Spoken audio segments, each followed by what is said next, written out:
কখনো অহংকার করো না। তোমাকে আল্লাহ পাক যা দিয়েছেন তা তোমার কাছে আমার। তিনি চাইলে তোমার সব কিছু ছিনিয়ে নিতে পারেন, আবার তিনি চাইলে তোমাকে এর চাইতে অনেক ভালো কিছু দান করতে পারেন। বিয়াদিহিল খাইর, তার কাছেই সব কল্যাণ। তিনি চাইলে তোমাকে সম্মানীয় করতে পারেন, আবার তিনি চাইলে তোমাকে অপমানিত করতে পারেন। আল্লাহ, আপনি এই কোরআনকে আমার হৃদয়ের বসন্ত বানিয়ে দেন। বসন্তের ঝিরিঝিরি বাতাস যেভাবে বইতে থাকে, সবসময় মজা, ঠান্ডাও না গরমও না, আমার হৃদয়ে কোরআন যেন এরকম ঝিরঝির করে বইতে থাকে। একমাত্র আল্লাহই আপনাকে সত্যিকার অর্থে ভালোবাসে।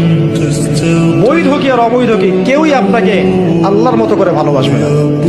এই আল্লাহ থেকে আপনি এসেছেন, সেখানেই ফিরে যাবেন।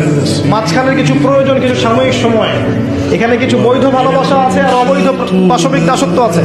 বৈধগুলো কখনো আল্লাহর মতো করে আপনাকে ভালোবাসবে না। একমাত্র আল্লাহই আপনার আপন, কেউ আপনার আপন নয়। একটা বাস্তব কথা কি জানেন? বিয়ের দিন দাওয়াত পায় এলাকার বড় লোকরা, আর মানুষের মৃত্যু হলে কবর খুঁড়তে আসে